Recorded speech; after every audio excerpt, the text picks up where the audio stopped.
Hello, I'm Sophie Wendell from Sheffield Digital, and today I'm talking to Sarah Lister, who is a freelancer in a range of roles and who is also the membership coordinator at Sheffield Digital. Hi, Sarah. Hello. So, first question, why did you choose to go freelance? So before I was freelancing, I worked full time as a data analyst, and towards like the last couple of years of doing that, I wanted to create more freedom for myself to be able to spend more time outside. I started doing that at weekends to begin with, and during the evenings, especially in summer while I was living in London. But then I wanted to create even more freedom so that I didn't always have to be at my desk between those working hours. So initially I wanted to have like a bit of a slow transition, because I wasn't sure what I would be doing if I was freelancing, because I didn't want to be doing the same type of work that I was doing at the time. So initially I was on some bushcraft training, and I was going to be teaching it to schools for like a summer basically. But that didn't work out, and then it just so happened that a friend of my family's needed some work doing, and he asked me if I could start, just have a go at it basically. And it was building these Moodle courses, like e-learning courses. And because of my experience of working with databases, I found it quite easy to pick up and to learn how to do it just by watching videos, or just reading through how to do it.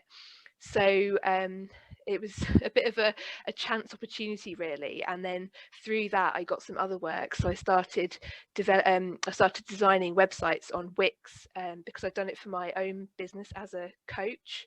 So I had a bit of experience with doing that, and then I started doing it was actually for some farmers in Norfolk who wanted to sell this product. So it was a really, like, it was all over the place really what happened, but I realized that I really like being able to choose when I worked, and if I spent all day outside, then I could work in the evenings and just choose that flexibility. So that's the route that I've taken, because it really gives me that freedom that I craved. That seems like a very good reason to me. Have you found, so you've found since you became freelance that it has kind of given you that kind of freedom? It's Absolutely. definitely lived up to your expectations. Yeah, and I know for some people it doesn't always, because maybe of the type of work that people do, and maybe if they get onto these tight deadlines and contracts and the expectations from people they work with, so the nature of the work might not always give that flexibility.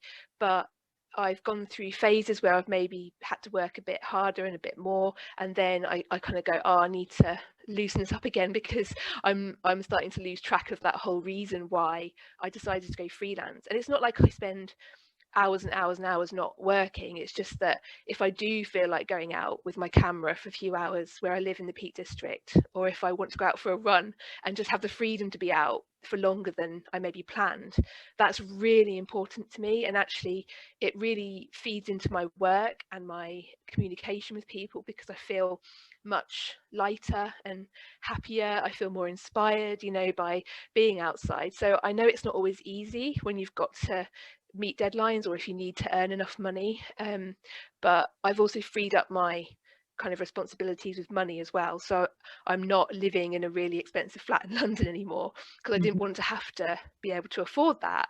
So I've changed my circumstances so that I can have that freedom alongside the freelance work. Okay, awesome. Yeah, it seems like there's probably a kind of bit of learning on a personal level about managing your work-life balance once you become freelancer. Um, but that's really interesting to know. So can you tell us about the kind of the various roles that you take on now, and I guess any that you've had Yes. previously that you thought were that you think are maybe relevant to people? Yeah. So when I think it was about 3 years ago now that I started, 2 or 3 years ago that I started working with Sheffield Digital, and it just seemed to me like such an amazing opportunity, um, because so my work that I do kind of off my own back is career coaching, and I liked that with Sheffield Digital there was a kind of relationship with careers, because people are looking maybe for tech jobs or people are promoting them. So I really like that sense of opportunity that Sheffield Digital offers, opportunities to, you know, to meet others, to find work, maybe find out about training for certain roles. So I really like that relationship, even though it's not a direct thing. And I also really appreciate the flexibility that the role offers. So I usually spend at least a couple of hours a day doing some work for Sheffield Digital. I've also recently started doing some mentoring with the Screen Industries Growth Network, and that has come through my contact with Sheffield Digital, not directly, but it has come through that because it was on my LinkedIn profile, and they were searching for mentors. And then I do my career coaching, which is sometimes I have a few sessions a week, other times, you know, I don't have any, it just depends, and that again is on a freelance basis. And outside of the pandemic, I usually work with people outside, so it helps with that relationship with the outdoors that is really important to me, and spending time in nature. So yeah, I just try to get this really good balance. And then I've also done a bit of social media work, so yeah, it's really interesting how these opportunities kind of happen. And one of the ways that I found out about them is through meeting people, you know, through networking, not in such a formal sense of networking, but just being in Sheffield, which I haven't actually been to for nearly a year now because of the pandemic, but I used to hang out in the workspaces. I did a bit of work with Sheffield Technology Parks for a little while, because I was hanging out there and overheard a conversation about a project that they had coming up, and I kind of put myself forward, and it was such an amazing opportunity, and just so great to work on that level with them. So yeah, it has been through being in workspaces and hearing about things, being a member of Sheffield Digital and of the Sheffield Creative Guild. And although it doesn't automatically just give you work, you know, I think sometimes it might take a few months for things to emerge, but it's amazing what can happen through building those relationships. They're really valuable. And you know, when you hear about stuff and you just kind of go, oh yeah, I want to be involved in that, and you know, being brave and sort of putting yourself forward if you think you can, if you've got the skills that can match what they're looking for. Yeah, so I think that's a really very vital thing we need to talk about. And I think it's, you know, if anybody's considering going freelance, one of their first questions will be, how do I get work? You know, what do I need to do to get these opportunities or to get some kind of regular income from it? So it sounds like you know, you would say networking is key, but kind of within that and maybe beyond that, how do people get these jobs? Yeah, and I think asking questions, like I used to work at a workspace in Kelham Island, and it's called Desk Space, and I was kind of like sat there one day like, how am I going to get work? Like I was trying to sort of roll out my coaching business, but that was taking some time, and I was like, how am I gonna like afford to live? So I literally asked the people who ran the space, I was like, have you heard about any opportunities that I could perhaps put myself forward for? Do you know any contacts? And it was them that said, you need to join the Sheffield Digital Slack community and ask in there. So I joined, and then a few weeks down the line, Mel advertised like an opportunity to do an article for the website that she just didn't have the time to write, and I put myself forward, and that relationship, building that relationship, I think was really key. And then because I was following them on social media, then I knew about the opportunity that rose up for the role that I have now. So it's like, yeah, it's building those relationships and just being brave enough to just ask, have you heard about anything, or do you know about anything where I can hang out? Okay. Yeah, so I think that's kind of tying into maybe another question we've got, which is what skills have been most useful for you? I mean, in particular, in your transition from data analyst to what you're doing now, but in becoming freelance, the key skills, I guess, one of them is kind of bravery. What else is there? So when I was working as a data analyst, it was for a trade association. It was in such a different industry. It was in the oil and gas industry and power industry. But they did have a membership, and that was how they basically made their money. And so members received access to the data that we provided. So because I'd already built up those skills of working with members, that I think that really helped me to when I was applying for the role with Sheffield Digital. And it was really interesting because it was only when I actually started writing the application that I kind of thought, oh yeah, like I can actually link, even though I was a data analyst in a completely different industry, I could still link some of those skills to this new role. And I think hopefully that really helped, because the membership side of things at the previous company I'd worked at was a really big part of the job, and we had to have meetings with people, provide them with access to the data that was good quality, etc. So there was definitely that side to the sort of communication and building relationships with people.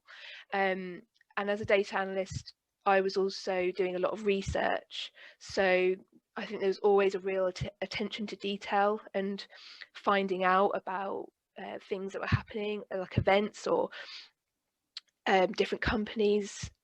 So that then, even though it's not, again, it's not like a direct link with what I'm doing now with Sheffield Digital, it's definitely helped, because I've sort of, it's funny when you think back, because it's not always an obvious thing, but I sort of feel like I like to go the extra mile with the work that I do, and I think I have a good attention to detail, and that's really important, I think, when you're working as a administration assistant and membership coordinator, to be looking out for things that people might be interested in, or that people are talking about, and then pulling things out of that.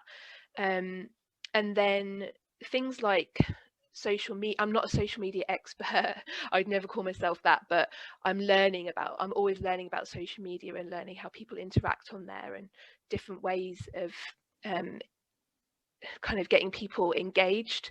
So I learned that just by kind of starting to build my own platform with my coaching work, which is then transferable to my work with Sheffield Digital and other people that I've worked with who've wanted to promote events, etc. So yeah, it's a real mix of different skills. And at university, I did history and Spanish, but I think particularly, again, I learned those research skills as a student studying history, that then I then applied to a data analyst, and now I can apply to any work that I do now, because there's some real key skills within that, and like kind of grabbing the key points of something and then sharing them with other people.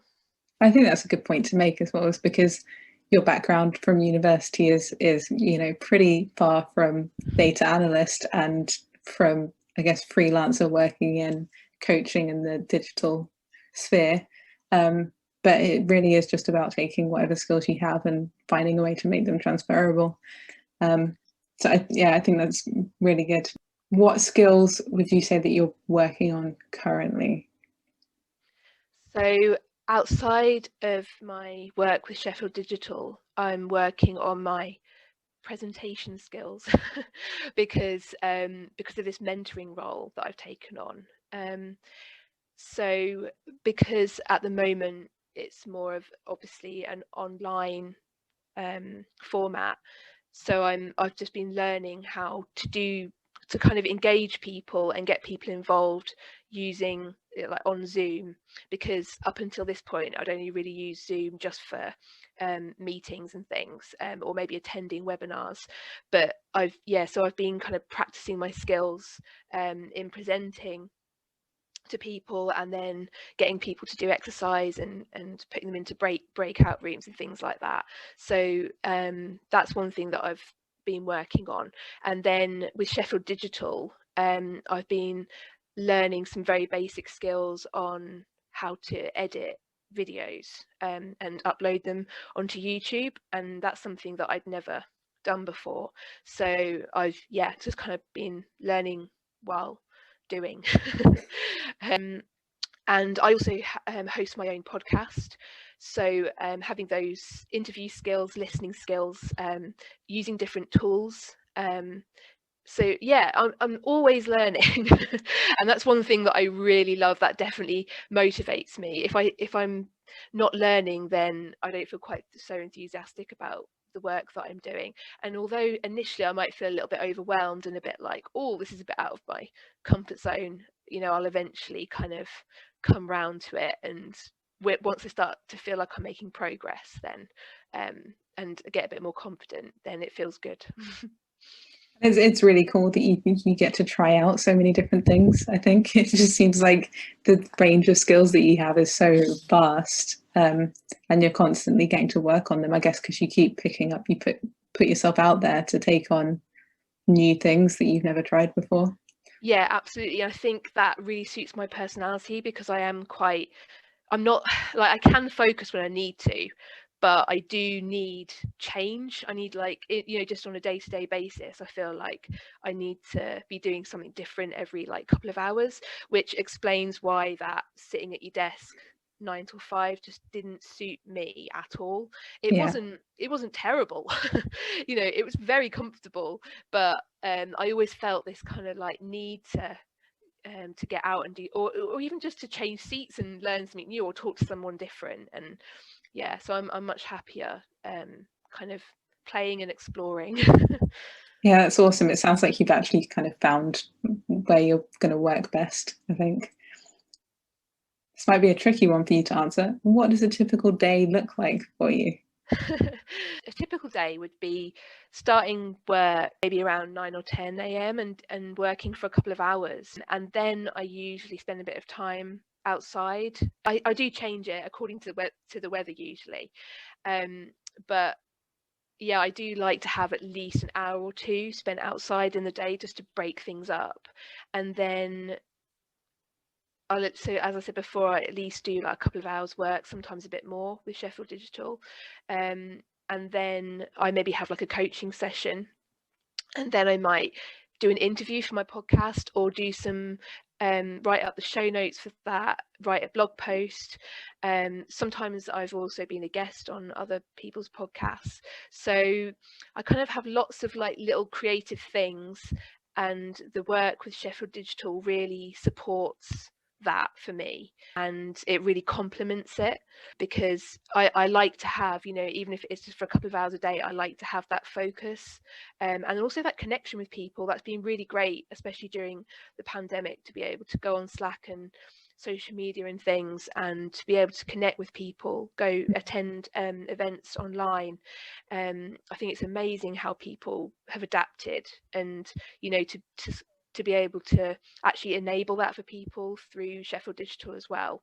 So yeah, there is real variety each day. However, it is usually within my kind of local area. I don't drive or anything, and as I said, for the past year I haven't actually been to Sheffield, so I haven't got bored of it yet, because luckily here there's so many trails to explore and things. But it has been nice to have that connection with people through Sheffield Digital, so that I'm not just at my desk and then outside on my own all the time. Yeah, and I guess it kind of also acts as a grounding point. If you've got that each day, then it's something that you can just sit down to, and that you're going to do that, and it's Absolutely. The routine of that is quite nice, I imagine. It is, yeah, and sometimes I maybe don't feel quite so creative. There are days when I feel like I just want to be able to do some admin, reply to some emails and things, and look out for some events. That's a nice structure to the more creative stuff that I do. Yeah. Okay, so what are the most challenging and what are the most enjoyable aspects of being a freelancer? The challenging thing for me for a while was to know where to find new opportunities, because I didn't really have, although I have like quite a variety of skills, I wasn't sure where they might be best placed.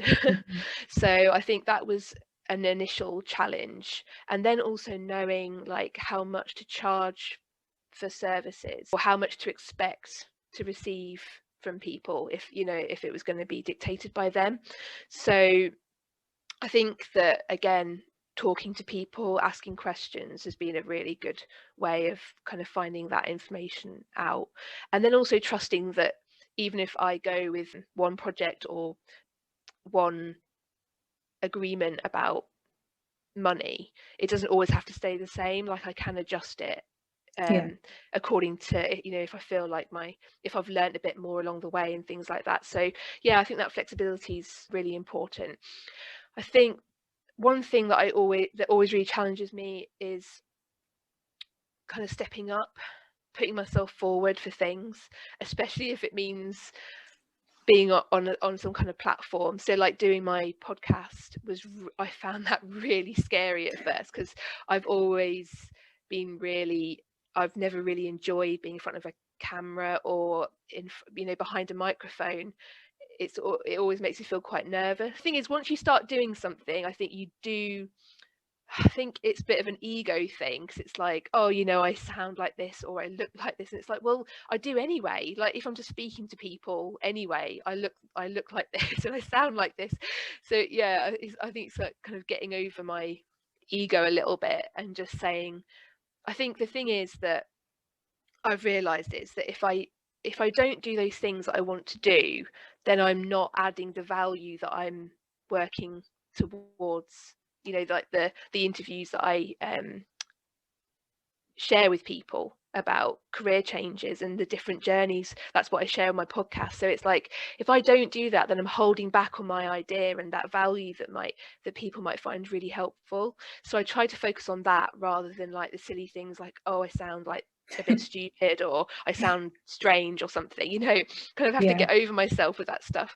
And then also like the techie side of it, and I've had some amazing help in Sheffield from James Marriott. He's been amazing with just offering me really helpful advice, and also the people who I host the podcast with, which is the same as Sheffield Digital's podcast as well, which is with Rebel Base Media or Captivate. And they are just so supportive. So it's definitely about getting that support, and then getting past those things when I don't feel very confident, just by practicing and focusing on why I'm doing it rather than what it looks like or what it sounds like. Yeah, I think that's an important thing to mention as well, is that when you put yourself outside of your comfort zone, obviously you're not going to be very comfortable, but kind of once you push through that, then you do. I think it's just getting past that initial hurdle, isn't it? And then when you hear nice feedback, people saying, oh, I really found value in that, or I really enjoyed listening to that, then it's like, okay, that's the purpose behind what I'm doing. And it gradually gives you, I think, a little bit more confidence. And in terms of the enjoyment that I get from freelancing, as I said, it is the freedom and flexibility, but it's also the connections I've made. That's been the most amazing thing. Through all my different projects, I've just met so many amazing people, especially in Sheffield and the Peak District.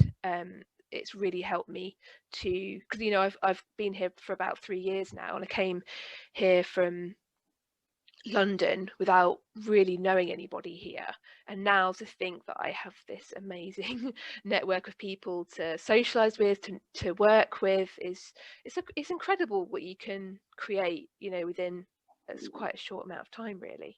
Yeah, it's really actually inspiring, just to see that you did it, kind of just you did up sticks and moved halfway up the country and completely changed everything, and that has really worked out for you. So to tie things up, where would you advise someone to start when they are considering going freelance?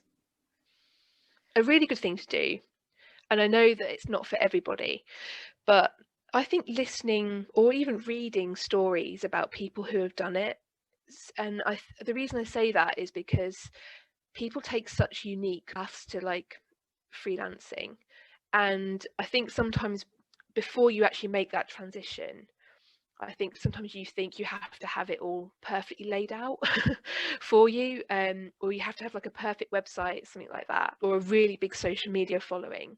But I'm not saying that doesn't help, but I think, yeah, sometimes by hearing different stories on podcasts or reading blogs, newsletters that talk about that kind of thing, or even just asking people like how they got into it, and then I think when you start to see that everybody's road there is really different, then I think it can give you that confidence to just explore and to go and meet people who you feel might be a good connection, whether it's, you know, for work or just someone good to know. That's a really good place to start, I think. Start maybe doing a bit of research and maybe get away from like making your website perfect and all of those things, and make those new connections. Okay, yeah. So maybe don't look at perfection. Just put yourself out there as soon as you know you can do. Maybe joining Facebook groups and things, and it's amazing what you can find of people saying, hey, I need this done, and you know, it might only be like a short-term project, but once you get that experience, they might recommend you to somebody else. I mean, as a coach, I could never have imagined people coming to me from a recommendation, but that is now usually how people find out about my work. And I haven't worked with that many people that, you know, I get hundreds of recommendations or anything, but occasionally someone just pops up and said, oh, this person mentioned, and that's really amazing. So yeah, I think maybe trying to be patient with it, and also maybe like trying to find an opportunity like I did with Sheffield Digital, where you do have like some consistent work to keep you going, and then but then that also allows time for maybe some other personal creative projects or something like that. So just to facilitate that transition, like maybe getting something that is long term but not too 9 till 5-y. Mm-hmm. That's brilliant advice. Thank you very much, Sarah. It's been a pleasure talking to you.